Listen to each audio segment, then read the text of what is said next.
سلام عزیزان، به کانال خودتون آکادمی شراب بسیار خوش اومدین. امروز در حقیقت پس از یک مدت زمان طولانی تأخیر که بابت این تأخیر از شما عزیزان عذرخواهی میکنم، حالا مشغول امتحانات اینا بودم. اومدم خدمت شما و قراره که امروز در رابطه با تهیه عرق گندم آموزش بدم. و چون این اولین آموزش ما در رابطه با محصولات تختیری در این کانال هستش، بنابراین من در این رابطه مطالعات زیاد انجام دادم، تحقیقاتی کردم و یک سری به اصطلاح نکات خاصی در این رابطه وجود داره که قراره تو این ویدیو با شما عزیزان قسمت کنیم این نکاتو.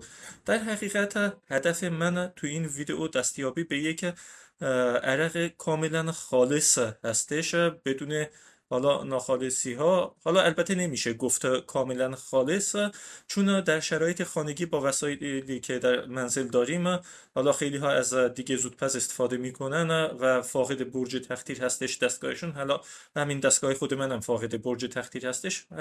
ما به طور 100% نمیتونیم به این خلوص کامل دسترسی پیدا بکنیم، ولی در هر صورت با رعایت یک سری نکاتی که خدمت شما ارائه خواهم داد، ما به حد اکثر طعم نزدیک به یک ودکای شرکتی دست خواهیم یافت و این طعم به اصطلاح نامطلوبی که اکثرا در عرقهای دستساز خانگی وجود داره، انشاءالله در این عرق کاملا ریشه‌کن خواهیم کرد، بگونه ای که اگر شما در آینده قصد داشته باشین از این عرق برای به عنوان یک نوشیدنی مشروب پایه برای تهیه حالا انواع کوکتل یا ارزم به حضور لیکور مورد استفاده قرار بدین، با مشکل خاصی مواجه نخواهین شد.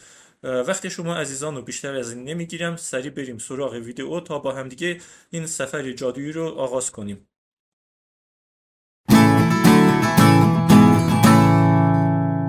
دوستان، من برای تهیه این عرق از 2 کیلوگرم تقریبا گندم استفاده می کنم که نهایتا چیزی حدود 7 الی 8 لیتر، شاید 9 لیتر به ما عرق خواهد داد.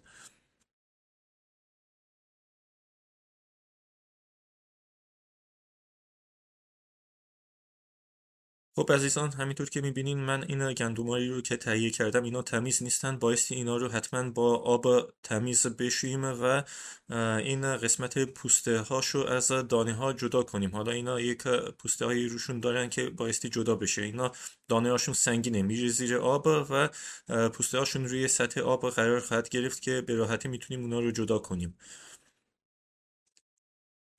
دانه ها رو به طور کامل درون آب با دست میچرخونم که همه گرد و خاکشون تمیز بشه و همه این پوستشون از دانه ها جدا بشه، اونایی که پوسته دارن روشون جدا بشه و روی سطح آب بیاد.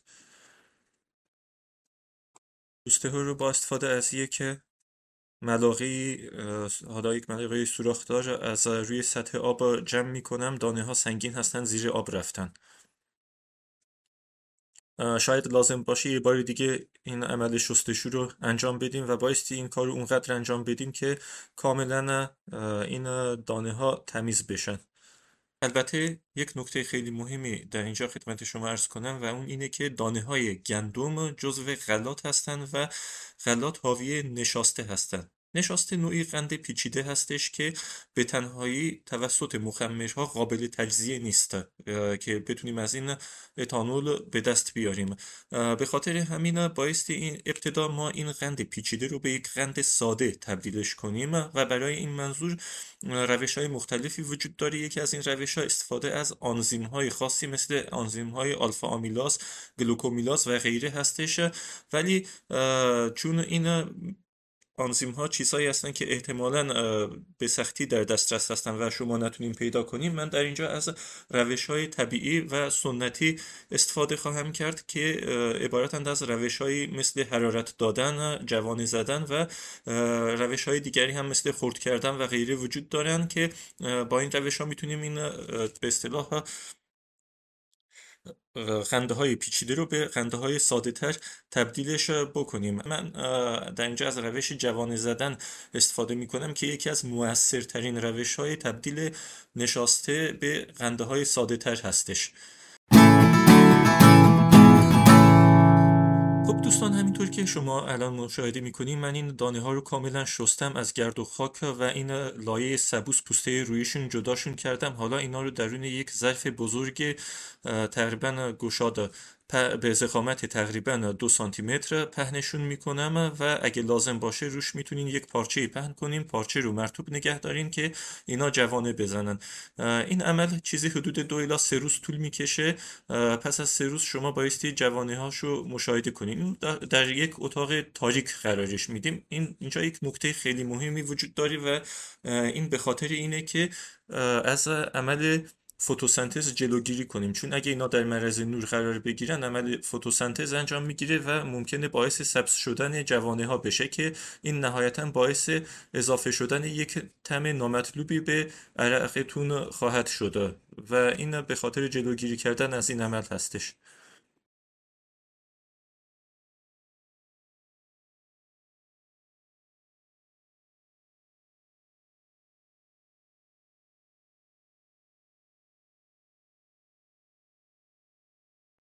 خب دوستان، در اینجا من یک مرحله دیگه ظرف این گندوما رو عوض میکنم. این به خاطر اینه که هدفم زیر و رو کردن این دانه های گندم هستش که دانه های زیرین هم به سطح بیان و اینا سریعتر رشد کنن و همچنین این عمل از کپک زدن این دانه ها جلوگیری میکنه. توجه کنین که داشتن دانه های سالم تو عمل گرفتن عرق خیلی مهمه، چون کپک میتونه باعث بروز بسیاری از طعمه های نامطلوب و همچنین باعث افزایش درصد متانول در به اصطلاح این عرقمون بشه. این کار رو انجام میدیم که کارمون رو مطمئن باشیم که به درستی پیش رفته. دوستان مشاهده می‌فرمایید که دانه ها به چه صورت جوانه زدن. طول جوانه ها رو توجه داشته باشین که به چه صورت هستش. الان این دانه ها کاملا آماده تهیه ودکا هستند.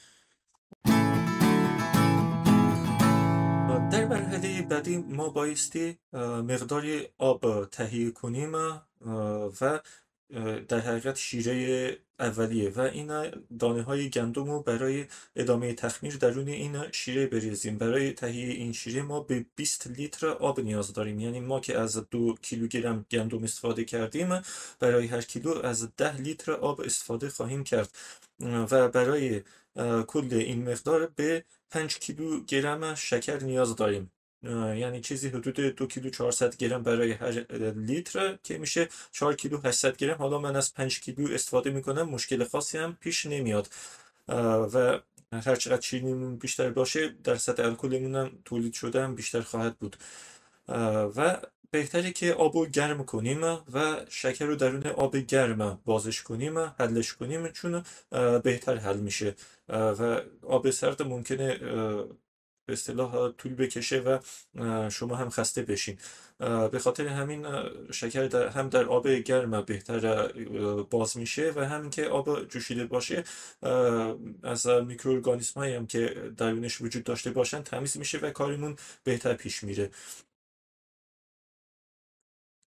دوستان، پس از اینکه این شکر رو به طور کامل درون آب حلش کردیم، اینو میذاریم مدت استراحت کنه که هم این دمای آب پایین بیاد و از 30 درجه سانتیگراد کمتر باشه که وقتی مخمر رو به این آب اضافه خواهیم کرد، به این شیرمون اضافه خواهیم کرد، باعث مرگ مخمرها نشه. خب دوستان، همینطور که مشاهده میکنه الان وقت اضافه کردن مخمر هستش. من از این مخمر استفاده میکنم. این یک مخمر مخصوص عرق هستش که از بیرون تهیه کردم و اگه شما چنین مخمری رو نمیتونین پیدا کنین، میتونین از مخمر دستساز خونگی یا حتی مخمر شراب هم استفاده کنین. اگه از مخمر شراب استفاده کنین، درصد الکلی رو که نهایتا به شما میده ممکنه کمتر باشه، بین 12 تا 15 درصد باشه و ممکنه زمان تخمیر بیشتر طول بکشه، یعنی چیزی حدود 1 ماه نهایتا میتونه این زمان تخمیر طول بکشه. ولی این مخمر که مخصوص عرق هستش من تهیه کردم، این عمل تخمیر در 5 روز انجام میگیره و حداکثر مقدار الکل هم فکر کنم چیزی حدود 20 درصد الکل بهمون خواهد داد.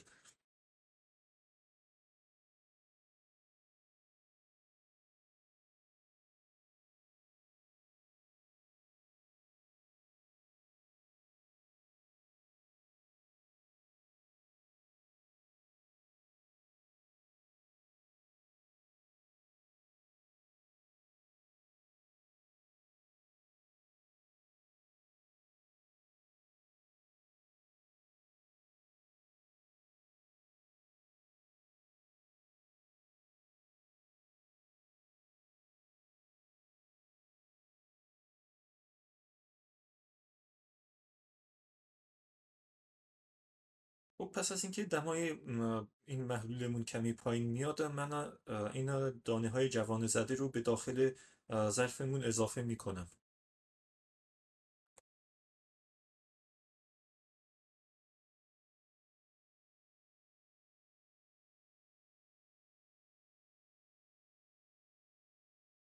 خب دوستان، من در اینجا یک قفل هوایی هم آماده کردم. به صورت دستساز هستش. از تکنیک شیلنگ و آب استفاده خواهم کرد. این در به ظرف و به طور کامل هوا گیری شده خواهم بست و یک سر دیگر شیلنگ رو درون آب قرار میدم. این قفل هوا وجودش خیلی مهمه که هم باعث جلوگیری از کپک زدن شراب و خراب شدن این مایع اولیتون میشه و هم اینکه عمل تخمیرتون به درستی پیش خواهد رفت. روش ساختن قفل هوا رو در همین کانال داریم. همچنین به خاطر اینکه به اصطلاح ظرف تخمیر من خیلی سرپر بود، از یک ظرف دومی هم برای این منظور استفاده می کنم، چون هنگام تخمیر دوستان توجه کنین که بایستی چیزی حدود یک سوم تا یک چهارم ظرف تخمیر بایستی خالی باشه، فضای خالی داشته باشیم. این ظرف تخمیر شما نباید لبریز پر باشه. پس من شراب این به اصطلاح مایع اولیه‌مون که شراب هستش و قراره به عرق تختیرش کنیم، اینو در دو ظرف به نسبت‌های مساوی تقسیم می‌کنم که در هنگام تخمیر فضای خالی داشته باشیم.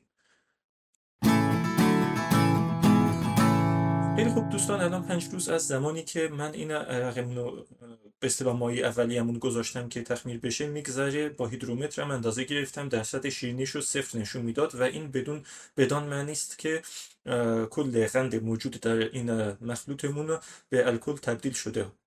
در قدم بعدی کاری رو که بایستی انجام بگیریم، البته حتما در مورد عرق گندم بایستی این کار رو انجام بدیم. یک نکته خیلی مهمیه که بایستی این دانه های گندم رو کاملا از شیره جدا کنیم. این کار رو به این خاطر انجام میدیم چون دانه های گندم ظرفیت تولید الکل زیادی رو دارن و ما یک مرحله دیگه به این به اصطلاح دانه هایی که آب رو ازشون گرفتیم آب اضافه کرده، شکر اضافه کرده و میذاریم که یک مرحله دیگه تخمیر صورت بگیره و با این حساب ما مقدار زیادی عرق به دست خواهیم آورد. ولی اگه این دانه هایی که جدا نکنین و با دیگ بذارین روی اجاق بجوشه، مخمرها 100% کشته شده در اثر دما از بین خواهند رفت و دیگه ما مخمری نخواهیم داشت که بتونیم دوباره از ظرفیت تولید الکل این گندم ها استفاده کنیم. دوستان، از این لحظه ما وارد مرحله تختیر اولیه میشیم. ما تختیرمون رو در طی 2 مرحله انجام خواهیم داد. پس از اینکه مرحله اول تموم شد، یک بار دیگه عمل تختیر رو انجام میدیم که حداکثر خالص سازی رو انجام داده باشیم، یعنی حداکثر خلوص عرق رو به دست بیاریم. البته من یک نکته در اینجا خدمت شما عرض کنم و اون اینه که وقتی این دیگه تختیرتون رو پر میکنین، حتما اینو تا آخر پر نکنین و یک فضای خالی حدود یک سوم یک چهارم بگذارین که درون دیگه تختیرتون باقی بمونه.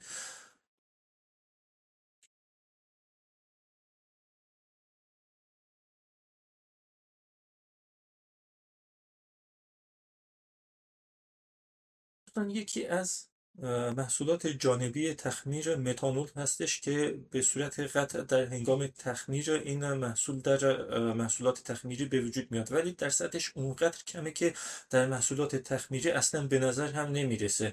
ولی هنگام تختیر وقتی شما اینو میذارین روی شعله، احتمال افزایش درصد متانول زیاد میشه، ولی چون دمای متانول کمتر از اتانول، یعنی در 64 درجه سانتیگراد تبخیر میشه، بنابراین من توصیه میکنم که حتما این کسر اولیه رو که از این کندانسورتون خارج میشه دور بریزین، که من این کسر اولیه رو با این لیوان اندازه گیری میکنم. چیزی حدود 200 میلی لیتر اینا رو دور بریزین. البته در مرحله اول هم اگه این کار رو انجام ندین، در تختیر دوم حتما این کار رو بکنین که با مشکلی مواجه نشین و این باعث میشه که عرق شما خالصتر باشه و با مشکلاتی همچون سردرد و اینا مواجه نشین.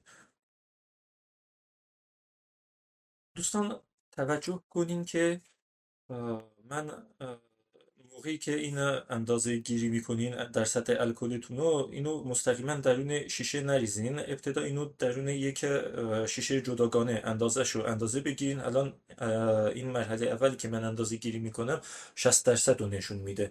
خب اینو در یک شیشه میریزم، بعد دوباره این لیوان خالی رو زیرش میذارم که دوباره پر بشه. این کار رو به این خاطر انجام میدم که به مرور زمان، چون از در سطح الکل کاسته میشه، الان در مرحله بعدی دیگه 60% الکل من نخواهم داشت قطعا. احتمال اینکه درصد الکل از 60% بیاد پایین 55% بشه خیلی زیاده، 50% بشه خیلی زیاده. و وقتی که این درصد الکلتون از 40% پایین اومد، چیزی حدود 35%، اینا دیگه شما این عمل تخدیرتون رو قطع میکنین، شعله رو خاموش میکنین و میرین سراغ مرحله دوم، تخدیر دوم.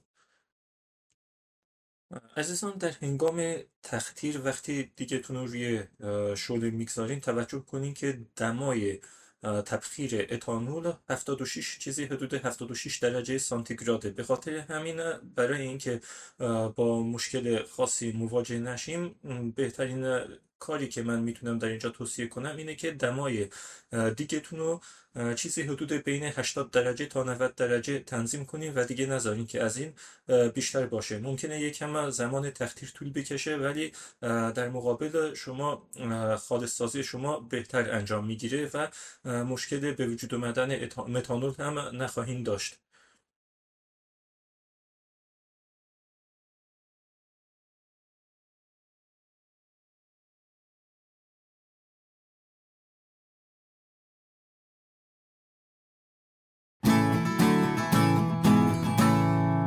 خب دوستان عزیزان، الان نوبت تخدیر دوم رسیده. محصولی رو که از تخدیر اول به دست آوردم الان اینجا روی میزه. من این عرق‌های به دست اومده از تخدیر اول رو درون دیگه تخدیر میریزم و 20% هم بهش آب اضافه میکنم. توجه کنیم که تخدیر دوممون خیلی حساسه و بایستی دقت کنیم که حداکثر خلوص رو در این هنگام ما به دست خواهیم آورد. این 20% آبی رو که اضافه میکنیم در حقیقت این میاد از غلظت این محصولمون میکاهه و همچنین اگر بوهای ناخواسته و طعم ناخواسته در این وجود داره که ناخوشایند هستش، اینا رو کاهش میده.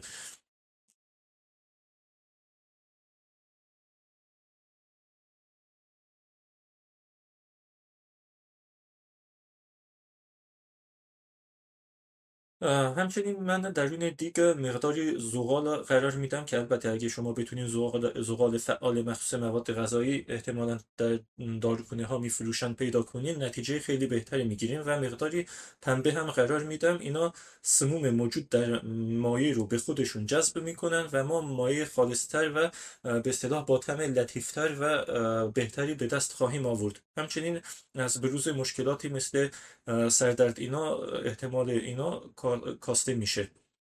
همچنین برای محصول خروجی این بار دیگه من از یک قیف استفاده میکنم. درون قیف رو همینطور که مشاهده میکنین من یک پنبه قرار میدم. این پنبه قراره که به عنوان فیلتر عمل کنه و عرقی که از کندانسور خارج میشه از این پنبه عبور میکنه و کاملا فیلتر میشه.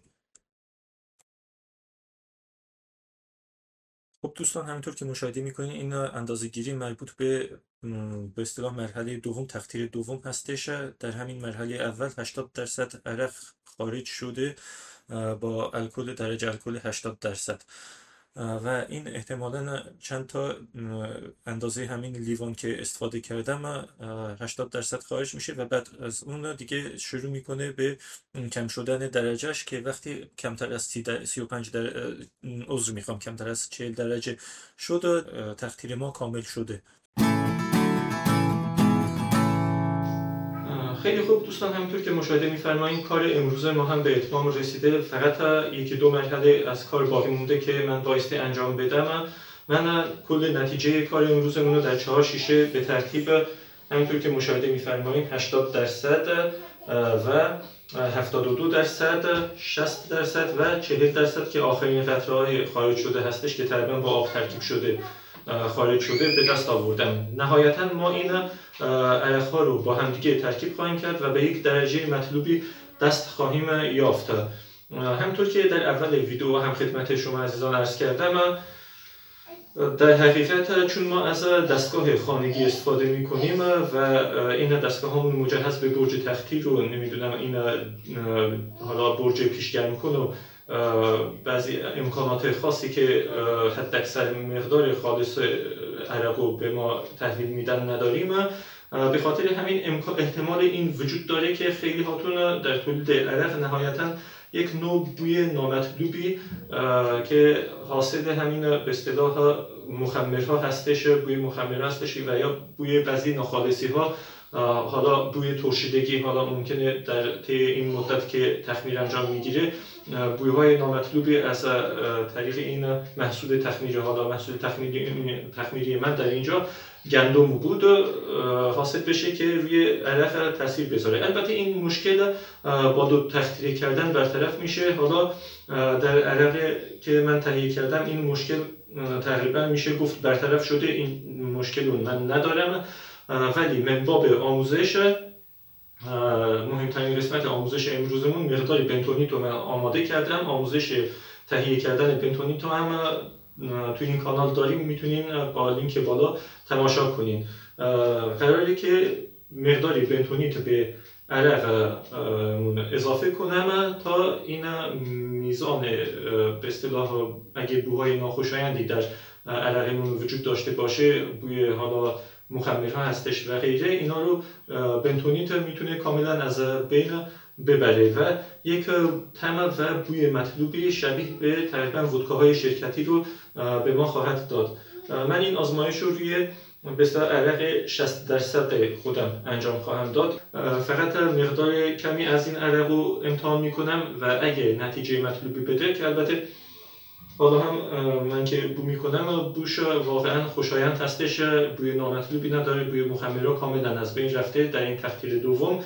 و حالا من باب آموزش ما این مقداری از این عرق 60% رو برمیدارم.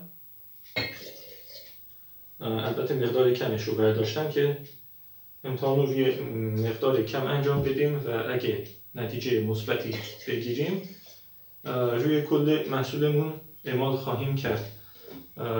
البته گفتم مشکل خاصی با محصول من در این لحظه وجود نداره. بنتونیت رو یکم دیگه تکونش میدم، ترکیبش میکنم که کاملا اگه ذراتی درونش وجود داشته باشه کاملا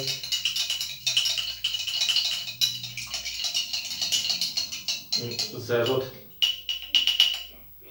گلوله ها کاملا از بین بره و البته بایستی هنگامی که عرق رو ترکیب میکنیم این بنتونیت رو موقع به عرقمون اضافه کنیم.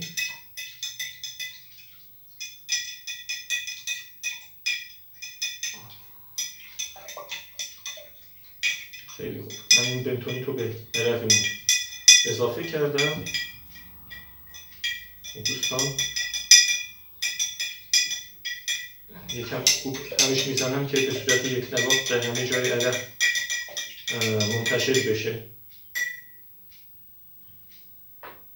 من در به این ظرف رو میبندم و برای مدتی میذارم که بنتونیت هم کاملا ته‌نشین بشه.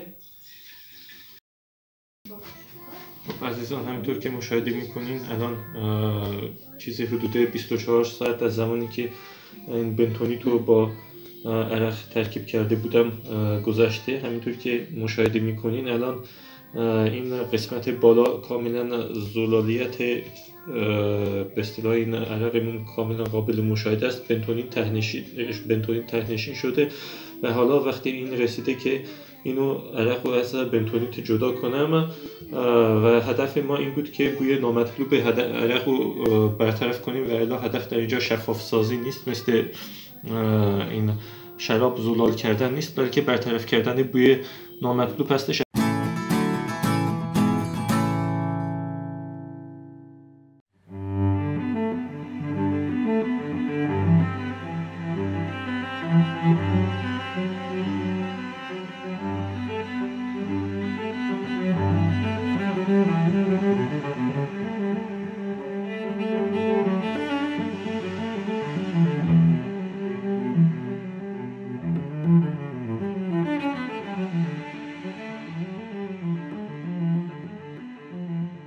خب عزیزان، به آخری ویدیوی امروزمون رسیدیم. همینطور که مشاهده فرمودیم ما با استفاده از یک تکنیک‌هایی، حالا با استفاده از زغال، پنبه، از همه مهمتر کنترل دما گرفتن کسر اولیه و نهایتا استفاده از بنتونیت، نهایت خالص سازی رو در این عرقمون انجام دادیم و حالا من که عرق رو بو میکنم واقعا بوی بسیار لطیف و بسیار شبیه به این ودکاهای شرکتی رو داره.